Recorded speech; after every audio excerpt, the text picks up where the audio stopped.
it was discussed in 2015 that this should not be done. There were two main scientists that said this should not be done.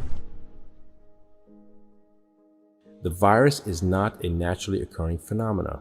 This is very important, and I'm going to show you evidence of that. So you need to be aware of this stuff. You need to be aware of the agenda. Don't be paralyzed by fear, because this is part and parcel of their agenda.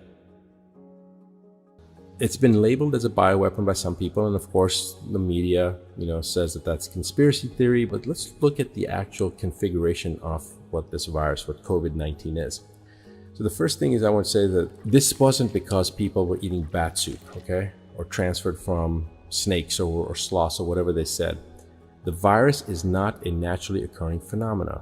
This is very important, and I'm going to show you evidence of that. Now, this virus was actually created at the University of North Carolina in Chapel Hill, and they published the highlights of the creation in November 2015. The list of scholars associated with this Frankenstein of a virus, you'll see, named Zheng Li Shi, who just happens to represent the key laboratory of special pathogens and biosafety, Wuhan Institute of Virology, Chinese Academy of Sciences, Wuhan, China. Now, Dr. Shi, she's a key figure here.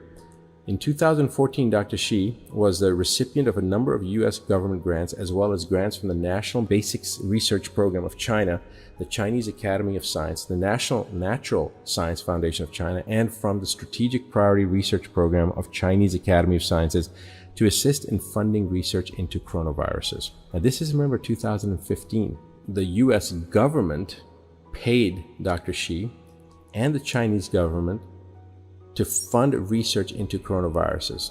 This was published in November 12, 2015, and this is actually the full article, the full research paper that was done. But what I want to do is I want to bring your attention to this March 2020 note that has been put there by the editors.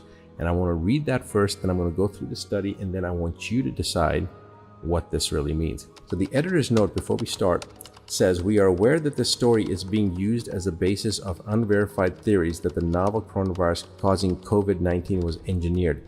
There is no evidence that this is true. Scientists believe that an animal is the most likely source of the coronavirus." Now, it's obviously whoever wrote this from the editor's note perspective was either an idiot or doesn't understand the English language, but certainly wasn't a scientist, because I'm going to now show you what the study says. Remember, this is a warning now that they're putting here to dissuade people, to prevent them from actually looking at the science, to tell you that, look, the sky is not blue. Yeah, it looks blue to you, but it's not really blue. In November of 2015, an experiment that created a hybrid version of a bat coronavirus, one related to the virus that caused SARS, severe acute respiratory syndrome, as we discussed before, has triggered renewed debate over whether engineering lab variants of viruses with possible pandemic potential is worth the risk. This is the lead component, the first paragraph of the study that was published in Nature, probably one of the most respected journals in the world. So although almost all coronaviruses isolated from bats have not been able to bind to the key human receptor, which is this SHC014, which is the specific coronavirus we're talking about, was able to get into the human vector. So again, this is the study. This is what you're reading the blue, and they're saying whatever you see, it's not blue. Other experiments in the study show that the virus in the wild bats would need to evolve to pose any threat to humans. Okay, it would need to evolve. It would need to change. It would take time. A change that may never happen, although it cannot be ruled out. Benarkah and his team reconstructed the wild virus, the naturally occurring form of the virus, from its genome sequence and found that it grew poorly in human cell cultures and caused no significant disease in mice. Okay, so here you're looking at a virus. It's found in bats. It's very difficult for it to jump to humans. Once in a human, in human cell cultures, it just grew very poorly, and in the mouse model, it didn't cause any significant disease. All right. The only impact of this work is the creation in a lab of a new non-natural risk, agreed Richard Albright, a molecular biologist and biodefense expert at Rutgers University in Piscataway, New Jersey. Why would you take a bug, a virus, a bacteria, and make it more potent? Right? What's the purpose of that? Well, they say it's for research purposes. But why would you do research to make something more potent?